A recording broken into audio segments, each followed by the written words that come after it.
RR ನಗರದ 20ನೇ ವರ್ಷದ ಸಂಕ್ರಾಂತಿ ಸಂತೆಗೆ ಚಾಲನೆ ಸಿಕ್ಕಿದೆ. ರಾಜರಾಜೇಶ್ವರಿ ಕ್ರೀಡಾ ಮತ್ತು ಸಾಂಸ್ಕೃತಿಕ ಸಂಘದ ವತಿಯಿಂದ ನಡೆಯುತ್ತಿರೋ ಕಾರ್ಯಕ್ರಮ ಇದಾಗಿದೆ. ಆರ್ ಅಶೋಕ್ ಮತ್ತು ಸಂಘದ ಅಧ್ಯಕ್ಷರಾದ ಜಿಎಚ್ ರಾಮಚಂದ್ರ ಹಾಗೂ ಯುವ ಕಾರ್ಯದರ್ಶಿ ಜಗದೀಶ್ ಆರ್ ಚಂದ್ರ ಕಾರ್ಯಕ್ರಮದಲ್ಲಿ ಭಾಗಿಯಾಗಿದ್ದರು. 3 ದಿನಗಳ ಕಾರ್ಯಕ್ರಮ ಇದಾಗಿದ್ದು ಇಂದು ಮತ್ತು ನಾಳೆ ಕೂಡ ನಡೆಯಲಿದೆ. 20 ವರ್ಷದಿಂದ ನಡೆಸಿಕೊಂಡು ಬರುತ್ತಿರೋ ಸಂಕ್ರಾಂತಿ ಸಂತೆ ನಟಿ ಅಮೂಲ್ಯ ಗೋಪೂಜೆ ಮಾಡುವ ಮೂಲಕ ಸಂಕ್ರಾಂತಿ ಸಂತೆಗೆ ಚಾಲನೆ ನೀಡಿದ್ರು. ಕಳೆದ 20 ವರ್ಷಗಳಿಂದ ಜಿಎಚ್ ರಾಮಚಂದ್ರ ಅಧ್ಯಕ್ಷತೆಯಲ್ಲಿ ನಡೆಯುತ್ತಿರೋ ಸಂಕ್ರಾಂತಿ ಸಂತೆ ಇದಾಗಿದೆ.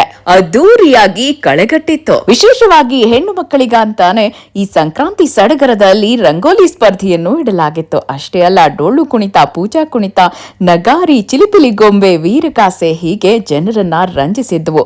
ಜಾನಪದ ಸಂಗೀತವಂತೂ ರಸ ಸಂಜೆಯಂತೆ ಸವಿದಿದ್ದರು ಜನ. ಹಾಗೆ ವಿಶೇಷವಾಗಿ ಅವರೆಕಾಳಿನ ತಿನಿಸುಗಳು, ಅವರೆಕಾಯಿ, ಕಬ್ಬು, ಬೆಲ್ಲ, ಗೆಣಸು, ಕೃಷಿ ಆಹಾರೋತ್ಪನ್ನಗಳ ಮಳಿಗೆಗಳು ಮತ್ತು ಕರಕುಶಲ ಮಳಿಗೆಗಳು ಕೂಡ ಇಲ್ಲಿ ಇದ್ವು. ಒಟ್ಟಿನಲ್ಲಿ ಆರ್ಆರ್ ನಗರದ ಜನತೆ 20ನೇ ವರ್ಷದ ಸಂಕ್ರಾಂತಿ ಸಂತೆಯನ್ನ ಸವಿ ನೆನಪಿನಂತೆ ಆಸ್ವಾದಿಸುತ್ತಾ ಸಿಹಿ ಸಂಜೆಯನ್ನ ಕಳೆದು ಸವಿ ನೆನಪಾಗಿ ಆಸ್ವಾದಿಸಿದ್ದಾರೆ.